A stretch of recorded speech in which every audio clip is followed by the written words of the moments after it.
मैं हूँ पौड़ी जनपद में, और इस जनपद में मैं कल देख रहा था योगी आदित्यनाथ जी, सीडीएस बिपिन रावत जी, सीडी अभी जो अनिल चौहान जी और डोभाल जी, बड़े बड़े लोग यहाँ से हैं।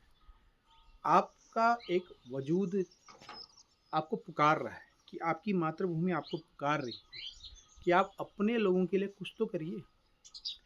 आप सिस्टम में बैठे हैं, निर्देशित तो कर सकते हैं। क्या मैं आपसे योगी जी से निवेदन करूंगा, आप हर महीने की तनख्वाह लेते हैं ना, अपनी बहन को दे दीजिए। ये बेटी है आपकी, पहला अधिकार है इस पे। मैं डोभाल जी से कहूँगा, वो बैठे हैं दिल्ली में, अपनी एक महीने की तनख्वाह और संसाधन आप यहाँ जुटा सकते हैं। चौहान जी जो थल सेना अध्यक्ष और उसके बाद सीडीएस है, आप पौड़ी से ही, इतना बड़ा आपके पास आर्मी का ग्रुप है। क्या आप आपकी बहन और बेटी और नातन जो है यहाँ पे, इसकी सेवा नहीं कर सकते? मुख्यमंत्री धामी जी तो आप तो पहाड़ी हैं।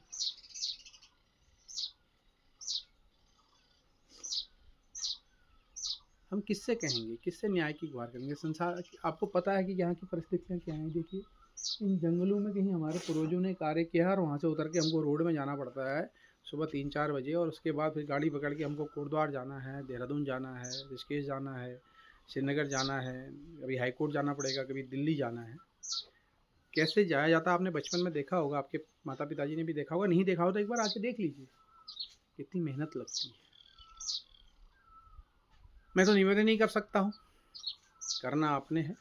बाकी इन्होंने एक ट्रस्ट निर्माण किया है गीता के नाम से, जब डिटेल आ जाएंगी तो मैं सर्कुलेट करूँगा, और सर्कुलेट करने के बाद आपसे निवेदन करूँगा, आप उसमें अनुदान दीजिए सारे पहाड़ के और पूरे देश के लोगों को। कि यहाँ मीडिया पहुँचता तो है लेकिन हकीकत नहीं दिखाता है, बहुत सारी चीज़ें ऐसी हैं जो नहीं दिखाता है। कभी दोबारा फिर मुलाकात होगी, कभी बैठेंगे चाची के साथ, फिर उन मुद्दों पे बात करेंगे। कभी मैं उनसे बात करूँगा, क्या है कोर्ट की प्रोसेस में देखूँगा उसको, कभी मौका लगा तो आऊँगा। तो आप ज़रूर सहयोग कीजिएगा। अंकिता हम सब की बहन बेटी है, और अब जो अत्याचार हो रहा है उनके माँ बाप पे हो रहा है, माँ पे हो रहा है। माँ का दर्द अगर आप समझ सकते हैं, जिसके बेटी या बेटा, खासकर बेटी, इस तरीके से जात में उसको हत्या की जाती है, मारा जाता है, तो आंसू जो है ना अपने आप निकलते हैं। मैं रो नहीं पा रहा हूँ लेकिन आंसू तो मेरे पे आए। मैं तो आह्वान करने आया हूँ, और कौन सी शक्ति लाई है मुझे नहीं पता।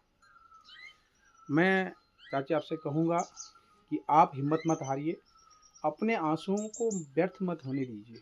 न्याय मिलेगा, जरूर मिलेगा। न्यायालय से नहीं मिलेगा, भगवान के दरबार से मिलेगा। और हम उन चीज़ों को आज से नहीं, सदियों से करते हुए आ रहे हैं।